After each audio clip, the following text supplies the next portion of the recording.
প্রতিদিনের আলুর তরকারি যদি এই পদ্ধতিতে রান্না করেন তবে সবাই আঙুল চেটে পুটে খেয়ে নেবে। একঘেয়েমি আলুর তরকারি খেতে ভালো লাগে না, তাই না বন্ধুরা? তো আজকে আমি যেভাবে আলুর রেসিপিটা বানাবো সেভাবে যদি বানান তো এই আলুর রেসিপিটা দিয়ে ভাত, রুটি, পরোটা, লুচি যে কোনোর সাথেই খুবই ভালো লাগে এই আজকের আলুর রেসিপিটা। তো চলুন দেখে নেবেন আজকের আমি কিভাবে আলুর এই রেসিপিটা বানাচ্ছি।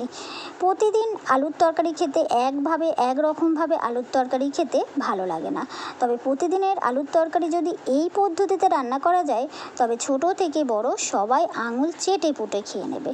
তো তার জন্য এখানে আমি নিয়ে নিয়েছি 5টা আলু। তো এই 5টা আলু প্রথমেই আমি সেদ্ধ করে নেব। তো চলুন আলুটা সেদ্ধ করে নিয়ে ফিরে আসছি। তো আলুটা আমার সেদ্ধ করা হয়ে গিয়েছে। এই যে আলুটা আমি নিয়ে চলে এসেছি। আলুটাকে এখন আমি একটু ভেঙে নিচ্ছি হাত দিয়েই। আপনারা অন্য কিছুর সাহায্যেও ভেঙে নিতে পারেন, তবে আমার কাছে মনে হয় হাত দিয়েই একটু ভেঙে নিলে ভালো হয়। তো আমি সেই জন্য হাত দিয়েই প্রথমেই একটু ভেঙে নিলাম, এতে ভালো করে আলুটা ভাঙা যাবে। এই রেসিপিটার জন্য আমার সেদ্ধ আলুরই প্রয়োজন, তাই আমি সেদ্ধ আলু নিয়ে নিয়েছি আর সেটাকে ভেঙে নিলাম। তো চলুন এখন এই আলুটাকে আমি ভেজে নেব। তো তার জন্য আমি কড়াই অল্প একটু তেল দিয়ে নিয়েছি। এখন সেই তেলের মধ্যে দিয়ে দিলাম আলুগুলো। তো আলুটা আমি তেলের মধ্যে প্রথমে ভেজে নেব নুন আর হলুদ দিয়ে। নুন হলুদ দিয়ে আলুটাকে এখন খুব ভালো করে আমি ভেজে নেব। আলুটাকে ভেজে নিয়ে রান্না করলে প্রথমে সেদ্ধ করে তারপরে ভেজে নিয়ে নুন হলুদ দিয়ে একটু ভালো করে যদি ভেজে নেওয়া যায় আলুর রেসিপিটা খেতে খুবই সুন্দর হয়। তাই আমি আলুটাকে ভেজে নিচ্ছি। তো বেশি কিছুই দেব না, শুধুমাত্র নুন হলুদ দিয়েই আলুটাকে এখন আমি ভেজে নেব। আলুটাকে ভেজে নিলে খেতে কিন্তু খুবই সুন্দর হবে, তাই আমি ভেজে নিচ্ছি। তো এখনও পর্যন্ত লাইক দিতে ভুলে গিয়ে থাকলে অবশ্যই টুক করে একটা লাইক দিয়ে দেবেন। আর আমার চ্যানেলে নতুন বন্ধু এসে থাকলে অবশ্যই আমার চ্যানেলটিকে সাবস্ক্রাইব করে নোটিবেলটা অল করে রাখবেন। তো আমার চ্যানেলে নিত্য নতুন যে কোনো রেসিপি ছাড়া মাত্রই আপনাদের সবার কাছে পৌঁছে যায় আর আপনারা দেখতে পান। এই যে দিয়ে দিলাম নুন হলুদ। এখন খুব ভালো করে আলুটাকে আমি ভেজে নেব তেলের মধ্যে। বেশি সময় লাগবে না, যেহেতু সেদ্ধ করা আলু, তাই খুব অল্প সময় ভাজলেই চলবে। আর যেহেতু সেদ্ধ করা আলু খুব সহজেই কড়ার গা ছেড়ে দেবে, তাড়াতাড়ি ভাজা হয়ে যাবে। এরকম আলু ভেজে ভর্তা বানিয়ে খেতেও খুবই ভালো লাগে। তো আজকে আমি যেভাবে আলু রেসিপিটা শেয়ার করছি আপনারা অবশ্যই দেখবেন আর সেইভাবে বানিয়ে খাবেন। দেখবেন ছোট থেকে বড় একদম আঙুল চেটে পুটে খেয়ে নেবে। কোনো খাবারের সাথে খেতে পারেন, ভাত, রুটি, পরোটা, লুচি। বিশেষ করে লুচি পরোটার সাথে তো এই রেসিপিটা বেশি যাবে, মানে খেতে খুবই ভালো লাগবে। এই রেসিপিটা দিয়ে রুটি, পরোটা, লুচি খেতেই বেশি ভালো লাগবে। ভাত খেতেও ভালো লাগবে, তবে লুচি পরোটা নিরামিষি দিনে এই রকম রেসিপি বানিয়ে নিতে পারেন। তবে আমি আজকে নিরামিষ করছি না, আপনারা চাইলে নিরামিষ বানালে তাহলে পেঁয়াজটা শুধু স্কিপ করে যাবেন। তো পেঁয়াজের পরিবর্তে আপনারা এখানে একটুখানি পোস্ত, কাজু এগুলো বেটে দিতে পারেন, তাহলে গ্রেভি হয়ে যাবে, খেতে কিন্তু দুর্দান্ত হবে। তো আমি আজকে নিরামিষ বানাচ্ছি না। নিরামিষ যদি রেসিপি দেখতে চান তাহলে অবশ্যই আমাকে কমেন্ট করে জানাবেন। এই আলুর রেসিপিটা আমি নিরামিষও শেয়ার করব। আজকে আমি পেঁয়াজ দিয়েই শেয়ার করছি। পেঁয়াজ, টমেটো, মশলাপাতি দিয়েই আমি রান্নাটা করছি, পেঁয়াজের গ্রেভি হয়ে যায়। তো সেই জন্য আর আমি এখানে কোনো রকম কাজু বাদাম বা পোস্ত বা চারমগজ কিছুই আর বেটে দিলাম না। খুবই সিম্পল আর খুবই কম সময়ে এটা হয়ে যায়। দেখুন আমি এবার রেসিপিটা বানিয়ে নেব। তো রেসিপিটা বানানোর জন্য আমি কড়ার মধ্যে দিয়ে দিলাম সর্ষের তেল। তো তেল দিয়ে তেলের মধ্যে আমি ফোড়নে দিয়ে দেব গোটা গরম মশলা। গোটা গরম মশলার মধ্যে এখানে আছে একটা শুকনো লঙ্কা, একটু ডালচিনি, আর দিয়ে দিচ্ছি 2টো লবঙ্গ, 2টো এলাচ, আর দিয়ে দেবো একটা তেজপাতা, গোটা তেজপাতা 2 টুকরো করে। তো দিয়ে গরম মশলাটাকে খুব ভালো করে তেলের মধ্যে ভেজে নেব। মানে ফোড়নটা যতক্ষণে না ভাজা হবে ততক্ষণ আমি এর মধ্যে পেঁয়াজ দেবো না। ফোড়নটা থেকে যখনই খুব সুন্দর একটা গন্ধ উঠে আসবে তখনই এর মধ্যে আমি পেঁয়াজটা দিয়ে খুব ভালো করে ভেজে নেব। তো চলুন, ভেজে আমার ফোড়ন থেকে খুব সুন্দর একটা গন্ধ উঠেছে। তো এখন আমি দিয়ে নিচ্ছি এর মধ্যে একটা তেজপাতা। তেজপাতাটা আমি 2 টুকরো করে দিলাম। এরপর এর মধ্যে আমি দিয়ে দেবো পেঁয়াজ। আমি এখানে একটা বড় পেঁয়াজ কেটে নিয়েছি। খুব বেশি মশলাপাতি দেবো না, খুব কম মশলাতেই বানাবো, কিন্তু দুর্দান্ত হবে এই আলুর রেসিপিটা। অবশ্যই আপনারা বানিয়ে দেখবেন, আমি যেভাবে বানাচ্ছি সেইভাবে দেখবেন, দুর্দান্ত হয় এই আলুর রেসিপিটা।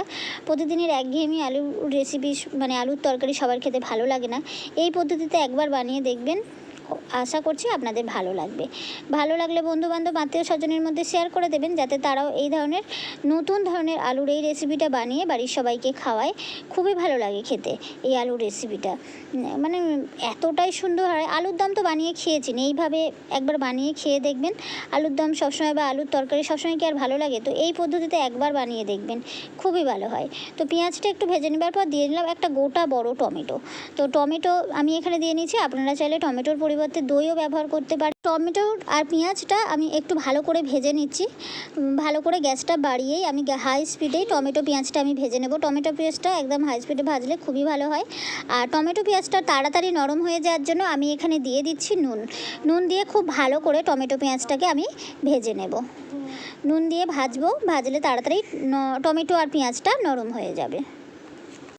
নুন দিয়ে দিলাম। এবার টমেটো পেঁয়াজটাকে খুব ভালো করে আমি ভেজে নিয়েছি, আর নরমও হয়ে গিয়েছে, দেখতেই পাচ্ছেন। এই যে দেখুন কতটা সুন্দর নরম হয়ে গিয়েছে। এখন এর মধ্যে বেশ কিছু মশলা আমি দিয়ে নেব। আমরা রেগুলার যা মশলা খাই সেগুলোই দেব, একটু বেশি। তো এইখানে এই যে মশলা নিয়ে নিয়েছি, এখানে হলুদ গুঁড়ো, জিরের গুঁড়ো, ঝাল লঙ্কার গুঁড়ো, নুন স্বাদের জন্য অবশ্যই, আর কালারের জন্য অবশ্যই কাশ্মীরি লঙ্কার গুঁড়ো, আর নিয়েছি অল্প সামান্য গরম মশলার গুঁড়ো। ব্যাস এই কটা মশলাই আমি প্রত্যেক দিন আমরা এগুলো খাই।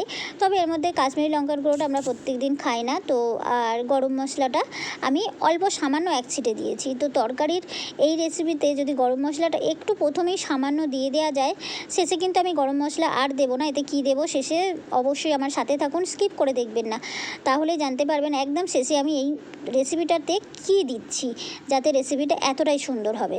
তো এখন আমি মানে একদম সামান্য অল্প করে গরম মশলা দিয়ে দিয়েছি, ঝাল লঙ্কার গুঁড়ো, হলুদের গুঁড়ো, কাশ্মীরি লঙ্কার গুঁড়ো, আর অবশ্যই নুন তো দিতেই হবে, আর কালারের জন্য হলুদ দিয়ে দিয়েছি। দিয়ে খুব ভালো করে কষিয়ে নিয়েছি 5-6 মিনিট। তারপরে ভেজে রাখা আলুগুলো দিয়ে দিলাম, দিয়ে আবারও 4-5 মিনিট খুব ভালো করে কষিয়ে নিচ্ছি। একটু কষিয়ে রান্না করলে যে কোনো রেসিপি কিন্তু দুর্দান্ত খেতে হয়ে যায়। তো চলুন কষিয়ে নেবার পর এর মধ্যে আমি দিয়ে দেবো একদম গরম জল। অবশ্যই এই রেসিপিতে গরম জল দিতে হবে বন্ধুরা, গরম জল না দিলে তরকারির স্বাদটাই নষ্ট হয়ে যাবে। তাই আগে থেকেই আমি গরম জল বসিয়ে দিয়েছিলাম, সেই জলটাই এখন আমি এই মানে আলুর মধ্যে ঢেলে দিলাম। আলুটাকে খুব ভালো করে কষিয়ে নিয়েছি, আর এইরকম কষা আলু খেতেও কিন্তু খুবই ভালো লাগে। তো আমরা আজকে এরকম কষা আলু খাবো না, আমরা একটুখানি গ্যাভি করব। তো আপনারা যে যেরকম গ্যাভি করতে চান সেই বুঝে জলটা নিয়ে নেবেন। তো আমি খুব বেশি এখানে পাতলা গ্যাভি করব না, আমি একটু ঘন ঘনই রাখবো, তাই অল্প সামান্য জল দিলাম। আর ঝোলটা খুব ভালো করে ফুটে উঠেছে, এর মধ্যে এখন দিয়ে দেবো আরও 2টো উপকরণ। তো বন্ধুরা সাথে থাকুন, তাহলেই জানতে পারবেন যে কী কী উপকরণ আমি মেশাচ্ছি এই আলু রেসিপিটা যাতে এতটাই সুন্দর হচ্ছে। তো এখানে আমি দিয়ে দিলাম সামান্য একটু চিনির দানা দিলে আলুর এই রেসিপিটা খুব সুন্দর স্বাদ আসবে। অবশ্যই মিষ্টি হবে না, যেহেতু টমেটোটা দিয়েছি, সেই জন্য একটু চিনির দানা দিলে আলুর স্বাদটা কিন্তু খুব সুন্দর আসবে আলুর রেসিপিটার। আর ওপর থেকে ছড়িয়ে দিলাম 4-5টা কাঁচা লঙ্কা। এটা কিন্তু একদমই ঝালের জন্য না, খুব সুন্দর একটা ফ্লেভারের জন্য। ব্যাস 4-5 মিনিট চাপা দিয়ে রান্না করে নিলাম, ব্যাস একদম রেডি হয়ে গেছে আজকের আমার এই আলু রেসিপিটা। দেখতেই পাচ্ছেন কতটা সুন্দর হয়েছে। এবার ব্যাস শেষে দিয়ে দিচ্ছি আমি এই যে চাট মশলা, সেই জন্যই প্রথমে সামান্য একটু গরম মশলা দিয়েছিলাম, আর এখন একদম শেষে দিয়ে দিলাম চাট মশলা দিলে ব্যাস এই আলু রেসিপিটার এতটাই সুন্দর স্বাদ হয়, না বানিয়ে খেলে জানতেই পারবেন না। একবার বানিয়ে খাবেন তাহলেই জানতে পারবেন। ব্যাস এবারে নামিয়ে নেব ধনেপাতা দিয়ে। ব্যাস ধনেপাতা অবশ্যই দিতে হবে এই রেসিপিটাতে, হাতের কাছে থাকলে অবশ্যই দেবেন, তবে না থাকলে আর কি করা যাবে। তাই আমার কাছে ছিল, আমি নিয়ে একদম 1 মুঠো ধনেপাতা ছড়িয়ে দিয়েছি। কতটাই সুন্দর হয়েছে দেখুন, আপনারা দেখলেই বুঝতে পারবেন যে আলুর এই রেসিপিটা কতটাই সুন্দর হবে। কি লুচি দিয়ে একদম পারফেক্ট না? লুচি পরোটা তো যাই হোক, লুচি পরোটা না হলেও চলবে, গরম গরম ভাত হলেও চলবে, তাই না বন্ধুরা? যে কোনো সাথেই খেতে পারেন। অবশ্যই কিন্তু কমেন্ট করে জানাবেন আজকের আমার এই আলু রেসিপিটা কেমন হয়েছে। সুন্দর দেখে একটা কমেন্ট করবেন, বন্ধুবান্ধব আত্মীয় স্বজনের মধ্যে শেয়ারও করে দেবেন, যাতে তারাও এরকম একটা দুর্দান্ত রেসিপি বানিয়ে খায়। আর আমাকে অবশ্যই কী করতে হবে, আমার এই চ্যানেলটিকে সাবস্ক্রাইব করে নোটিফিকেশনটা অল করে রাখতে হবে, যাতে আমার চ্যানেলে যে কোনো রেসিপি ছাড়া মাত্রই আপনাদের সবার কাছে পৌঁছে যায় আর আপনারা দেখতে পান। কেমন লাগছে আলু রেসিপিটা? দারুণ না? তো চলুন এইভাবে বানিয়ে খাবেন অবশ্যই, আর আমাকে কমেন্ট করে জানাবেন। তো আজকের মতো আসি, ধন্যবাদ সবাইকে, সবাই ভালো থাকবেন, সুস্থ থাকবেন।